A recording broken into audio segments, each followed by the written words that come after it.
ekuseni insimbi yesixhenxe olulu sasazo ngqo lwendaba estudio 9 kwikomkhulu le-SABC Auckland Park eGauteng nazo eziphambili. We have convened this gathering so that we may present the men and the women who have undergone a rigorous process of nomination. Yenzi igqibeko lokuba ingabi sawabhengeza amagama abagqatswa bayo kwisikhundla sikasodolophu koomasipala bonke kodwa babhengezwe bonke abatyunjwa kwaye baza kugaya inkxaso bebonke. Sendiqule ndaphethela kwezocolo lwemivundla molweni nonke apha ekhaya ndingaphosisanga maseko mandigawuleni warhuqa.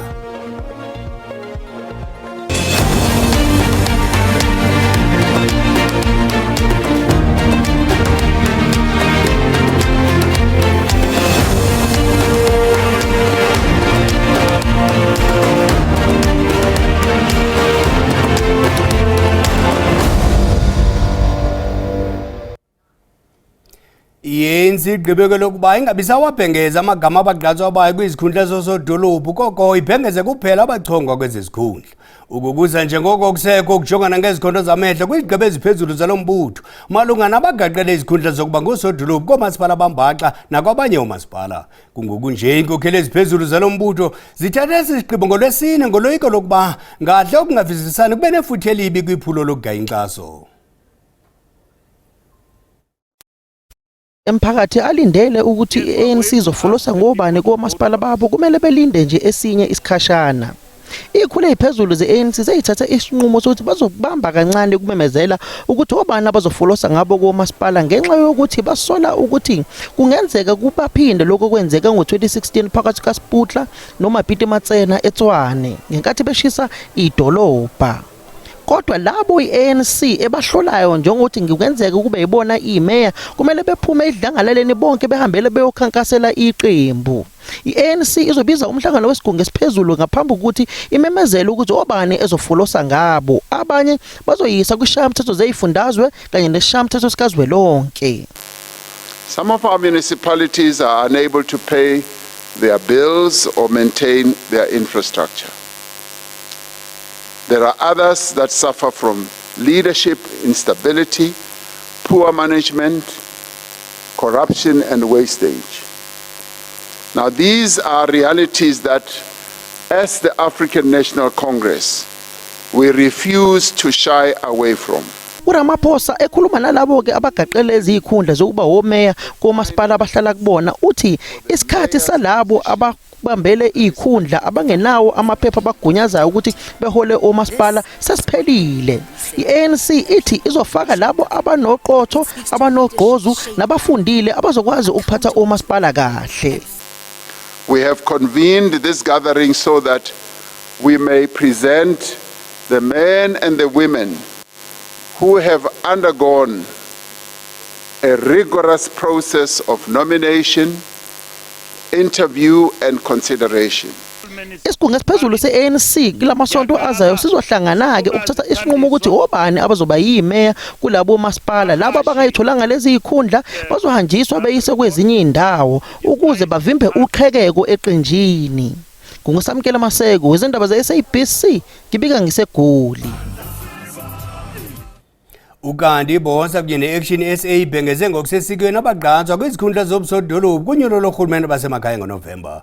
Inkokheli yebonsa Mnumzana Musi Maimane ibhengeze uMartha Moshiga njengomgqatswa eTshwane. Lo gama i-Action SA ibhengeze usihlalo wayo eLimpopo uVictor Motemela njengomgqatswa wayo ePulukwane. Umbutho iBuild One South Africa ubhengeze ngokusesikweni uMartha Moshiga njengomgqatswa wesikhundla sokuba ngusodolophu wesixeko saseTshwane phambi konyulo lorhulumente wasemakhaya lalonyaka ngoNovemba. uMusi Maimane wenze esi sibhengezo esithi uMartha uza kuzisa uzinzo kwesi sixeko. Namhlanje apha eTshwane size sathi sizobeka umama uMartha Moshiga abe ngucandidate walapha. Simbeka ngolo hlobo ngoba umsebenzi weBuild One South Africa ngulamsebenzi othi masikhangeleni phakathi kumphakathi uba abantu abakhethwe ngabantu balapha eMzantsi Afrika ngobani. Today I accept Bosa's nomination to serve as its candidate Mayor of Tshwane, with humility, gratitude, and a deep sense of responsibility. We Action SA uShobane Mafona wenze isibhengezo phambi konondaba nalapho uVictor Mathemela echazwe njengomgqatswa endaweni yalowo ebekhe wabhengezwa ngaphambili kwesisikhundla uThapelo Molepo. Ukanti eMpumalanga iAction SA iveze abagqatswa bayo besikhundla sokuba ngusodolophu komasipala basibhozo iza kuba kokuqala eliqela lingenela unyulo loRhulumente basemakhaya. This decision was not taken by the Provincial Executive Committee on its own. It was a decision that was taken by the national leadership to say in Polokwane we need a very strong man or woman who will be able to take this municipality forward. iAction SA ikwavakalise ngokusesikweni isicwangciso zayo ngokomsebenzi ethi iza kuwenza kulawulo lukaRhulumente wephondo. Kwelinye icala inkokheli yeEFF umnumzana Julius Malema ithi iKwaZulu-Natal isoze ibe indawo engena kungayi kuyo yona neqela layo egxininisa ukuba iEFF likamva. Umnumzana Malema bethetha namalungu nabaxhasi beEFF eMgungundlovu apho wabhengeze khona uNtuthuko Mncwabe njengomgqatswa weqela lakhe kwisikhundla sokuba ngusodolophu kumasipala waseMsunduzi. Wabongoza abaxhasi ukuba bakhulise eliqela kulo lonke iphondo kuquka nakwikhaya lwayisakuba ngumongameli umnumzana Jacob Zuma eNkandla. The future is young people. The future is those who still have got many years on their side to lead development and create a better KZN. Not a future that builds N3 for 10 years. And we celebrate the construction that has been here for so many years. They were supposed to have completed that road long time ago. The same way they concluded 2010 stadiums within 5 years when they were given a right to host the World Cup. There is capacity in South Africa, they just don't do their work. We want the youth of South Africa to be led by people with vision, by people who are going to make Msunduzi look the same as before, not the way it looks now. Inkokheli yeAFP umnumzana Velenkosini Hlabise yamkele ngokusemthethweni amalungu amatsha ngama200 avela kwiNFP eThekwini. Lamalungu abandakanya usodolophu okhoyo womasipala waseDumbe kunye nowayingusihlalo weNFP uSibusiso Mkhabela, unobhala jikelelo weNFP uTeddy Thwala kunye namanye amalungu avela kumasebe ahlukeneyo eNFP. Ngikhuthaza ukuba njengoba seningenile eqenjini leIFP fakani onke amandla eninawo ukuba sakhe ikusasa elingcono ikakhulukazi okuyikusasa lenu.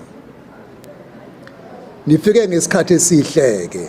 Yiminyaka emininzi kuquba ungquzulwano phakathi kweqela elasekwa ngongasekhoyo uZanele Magwaza Msibi kukhokhelele kubeni amalungu athile weliqela leNFP abuyele kwiIFP athi akasonwabanga kwaphela kweliqela lezopolitiko. Ngibuyise Bulawayo uzolungisa iphutha engalenza. Ngoba nginesandla kuleli phutha lokuthi kube nomasipala ababangwa amadlozi. Ngifisa lapha eZululand engisoka khona ngabikho manje masipala ozoba ngayidlozi. Akho coalition ezoba khona eZululand. Lamalungu angene kwiIFP namhlanje abandakanya uTeddy Thwala kunye nonobhala jikelele weNFP nokwangusodolophu womasipala iDumbe uSibusiso Mkhabela. Isinqumo ke esisithathile siubuholi sonke sidlulisa ukusho nje ukuthi president neNEC yonke yeIFP esesingamalunga ngokusemthethweni osukwini namhlanje bancane labantu abakhona la njengamanje. Umongameli we-IFP uVelenkosini Hlabisa uthi lamalungu matsha azisa amava kumbutho we-IFP nakwinkqubo yonyulo lorhulumente basemakhaya, nto leyo eza kuqinisa ithemba eluntwini xa kuvotwa ngomhla wesine kuNovemba. I-IFP ikwathe iza kuphehlelela ixwebhu layo lezithembiso zonyulo lorhulumente kwibala lezemidlalo iPrincess Magogo kwaMashu eThekwini kwinyanga ezayo.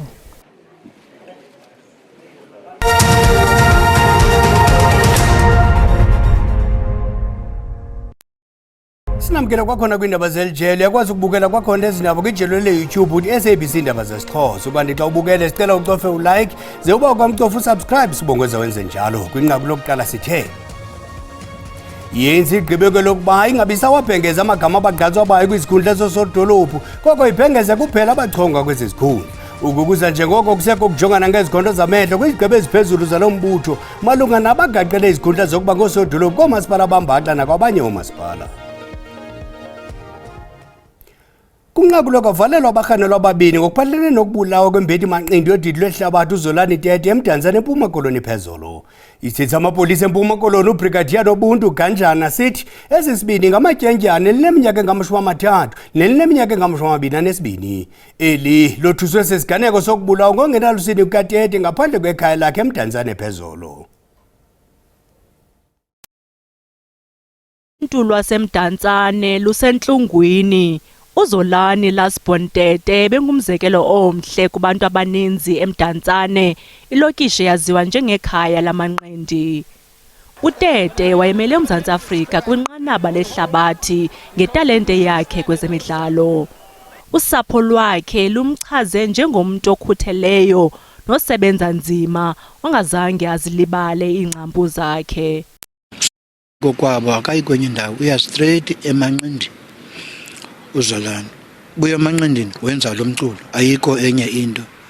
Leno ndithi ndiyayothuka nale yenzekile ba yenzeke kuye. I mean ngebebiulele mna bhethe. After 4 years of him being banned, 21 days after his unbanning, Zolani is no more. We had plans. We had plans of him fighting on the 29th of November here in Orient Theatre, his comeback. Something that he has been waiting for. UTete uza kubekwa kwikhaya lakhe lokugqibela ngomgqibelo ozayo. Lo gama inkonzo yesikhumbuzo eza kubanjelwa kwiholo yesixeko sakuGompo ngolwesithathu. Kuyaxhalabisa ukubulawa kwamalungu amathathu e-ANC eNice naye kuchazwa njengobundlobongela obujoliswe kwezopolitiko. Umkomishinala wamapolisa eNtshona Koloni uNjengelesi Zakhele Dyantyi nomphathi wokhuseleko eNtshona Koloni uHenry Marray utyelele indawo ekwenzeke kuyo ezi ziganeko, ukanti asaqhuba nophando wamapolisa. Lotywa kwamalungu we-ANC kwiintsuku nje ezimbini kukhokelele ekongezweni kwamapolisa atyalwe eNice owayesakuba ngusodolophu nobenguceba wakwa-Ward 8 uBritsengwa udutyulwe lahlanziselwa ngorhatya lwangolwesithathu. Kubusuku bangolwesine owayesakuba nguceba wakwa-Ward 7 uMandla Matiwane kunye nelungu le-ANC nebelikwanguhlalo wombutho weteksi uMandla Tyololo baqutyulwe ngembumbulu kummandla wasebongani. Abanye ooceba baselibhacweni phantsi kweliso lamapolisa ngenxa yokoyikisela ubomi babo. Amapolisa athi akukabanjwa mntu malunga nezi ziganeko. Zikhona izinto esizilandelayo, bakhona nabantu esibathathileyo saya ubancina ngemibuzo. Into endifuna ukuyithetha kuluntu ngokupheleleyo, ndicela bayeke ukuba benze oqashqash mayela nezinto okanye okuba ngubani osemva koludubulo. Izibilini ziphezulu kurhulumente wephondo nanjengoko kukho inkxalabo zodushe lwepolitiki kanye phambi konyulo lorhulumente basemakhaya ekuthambekeni konyaka. There's a lot of rumors that it is politically inclined, and also it's a very sensitive period going to the elections on the 4th of November. Abasemagunyeni bamemelela inzolo ebahlalini kwaye banike amapolisa umtyhi woqhuba nophando lwawo. Kwiindaba ze-SABC ndinguSiphiwe Ngobasi eNice. Kwidolopana encinci yaseClocolan kwiphondo laseFreyistata uboya begusha bunexabiso kakhulu. Udimakazo Elizabeth Mleleko oneminyaka engama-65 uvelisa iwulu ngoboya begusha ukuzenzela ingeniso isithuba seminyaka engapha kwama-35. Oku kumncede ukuba akhulise abantwana abasibhozo okha nendlu yakhe. Kungoku nje kuncediswa abantu abangapha kwama-200 kwiphulo loluntu lokolula izakhono zabo ukuze bazenzele ingeniso. Kwiminyaka ngeminyaka ukuvelisa iwuli ngoboya begusha inxalenye yempilo yale ngingqi. Udimakazo Moleleki uchithe iminyaka engaphaya kwengama-30 elola isakhono sakhe sokuthatha uboya begusha enze ngabo iwuli ukuze ayithengise. Uthi imali ayenzileyo ngale mveliso imncede kakhulu ukuba akwazi ukondla usapho lwakhe okhe nendlu yakhe. Nanjengoko eneminyaka engama-65 usaqhuba isebenza ngoboya begusha efundisa nabanye esi sakhono. Uthi ndiziphilisa ngokuthengisa iwool endivelisa ngoboya begusha. Ndinabazukulwana abangenabazali kodwa ndikwazile ukubondla ngesi sakhono. Umbutho we-Imla Empower wasekwa ngenjongo zokunceda abantu abathwaxwa intswelangqesho ukuze bakwazi ukuziphilisa. Lo mbutho ukhuthaza uluntu ukuba lusebenzise izakhono zalo ukuze lukwazi ukuzenzela ingeniso luziphilise. We help people because there's so much unemployment. We help the people to employ themselves with different skills, their go-to, the thing that they love to do. We help them, we empower them to do that financial successful. Kungoku nje lo mbutho ukhulile kwaye uxhasa izakhono ezohlukeneyo ezenza abantu bakwazi ukuzenzela ingeniso. Ngabantu abangaphaya kwama-200 abaxhamlayo kumaphulo ohlukeneyo kuquka abavelisa iwuli nokuthunga phakathi kwamanye. Kukho nenkqubo yokuqokelelwa kwenkunkuma nalapho uluntu lunethuba lokuqokelela inkunkuma enokusebenziseka kwakhona. Abathatha inxaxheba kule nkqubo bangakwazi ukuyithengisa kubantu abaqokelela inkunkuma isebenzisekayo bekwanikwa neziqhuma zokutya. Iqela lenzululwazi ezisakhulayo kweli lincedisa ukufumana indlela zokujonga enye yeengxaki ezinkulu zamanzi kweli. Eli qela liphumelele kwinkqubo ye-Vet Skills yalo nyaka indibano yamazwe ngamazwe nejolise ekuphuhliseni izisombululo ezintsha nezizinzileyo kwimingeni yamanzi. Eli qela lijolise ikakhulu kwingxaki yamanzi acociweyo athi abe yinkcitho ngaphambi kokuba afike kubathengi. Phakathi kwezi ngcali zenzululwazi kukho intshatsheli ngumfundi kwiyunivesithi yaseSolplaatje uBongiwe Mabhena. Uphando lukaBongiwe lujolise kumgangatho nokucocwa kwamanzi amdaka. The unemployed youth will be trained as the water steward champions. So this platform equips them with the skills to educate the community, to monitor their neighborhoods and to report leaks, illegal connections and vandalism. uMabhena uthi le nkqubo iza kuncedisa nasekuqinisekiseni ukuba wonke ubani uthatha uxanduva. The forum also helps in tracking progress, therefore ensuring and promoting accountability. iYunivesithi iSolplaatje ithi le mpumelelo ibonisa indlela uphando olunokuguqulelwa ngayo lube sisisombululo esinempembelelo yokutshintshwa kobomi kumntu wonke. This achievement by Bongiwe Mabhena means quite a lot because it shows that our research that we do within our university has got societal impacts. uMzantsi Afrika ulahlekelwa malunga ne-47% yamanzi acociweyo minyaka le, nto leyo ebangela ilahleko emalunga ne-26 billion yeerandi ngonyaka. Oku kubangelwa ikakhulukazi kukuvuza kwemibhobho, ukufakelwa kamanzi kungekho mthethweni kunye nemingeni ekuqokeleleni iintlawulo zamanzi. Qonqololo ziyaguqa ziyakhothama ezalenhlwa masikhongozele zangomso ngesizulu de kubeli xelizayo la Kgoshi Rhaba.